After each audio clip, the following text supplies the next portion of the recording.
أعوذ بالله من الشيطان الرجيم.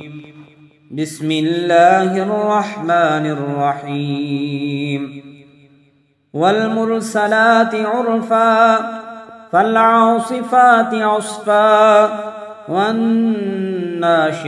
نشرا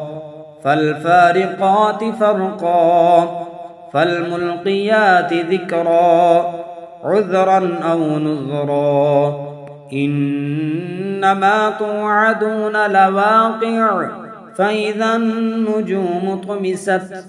وإذا السماء فرجت وإذا الجبال نسفت وإذا الرسل أقتت لأي يوم أجلت ليوم الفصل وما أدراك ما يوم الفصل ويل يومئذ للمكذبين ألم نهلك الأولين ثم نتبعهم الآخرين كذلك نفعل بالمجرمين ويل يومئذ للمكذبين ألم نخلقكم من ماء مهين فجعلناه في قرار مكين إلى قدر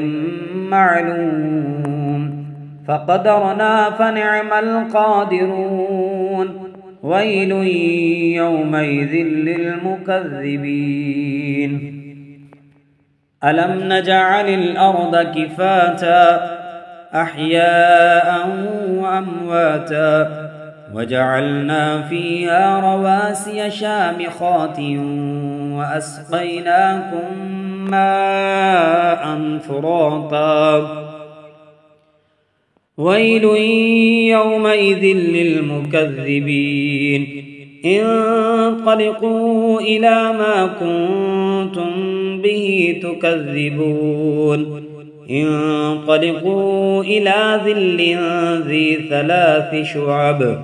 لا ظليل ولا يغني من اللهب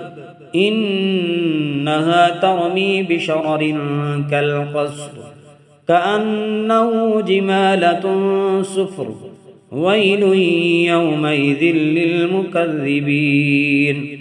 هذا يوم ويل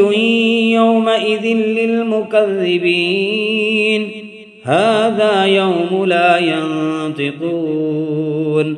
ولا يؤذن لهم فيعتذرون ويل يومئذ للمكذبين هذا يوم الفصل جمعناكم والأولين فإن كان لكم كيد فكيدون ويل يومئذ للمكذبين إن المتقين في ظلال وعيون وفواكه مما يشتهون كلوا واشربوا هنيئا بما كنتم تعملون إنا كذلك نجزي المحسنين ويل يومئذ للمكذبين كلوا وتمتعوا قليلا إنكم مجرمون ويل يومئذ للمكذبين وإذا قيل لهم اركعوا لا يركعون ويل يومئذ للمكذبين فبأي حديث بعده يؤمنون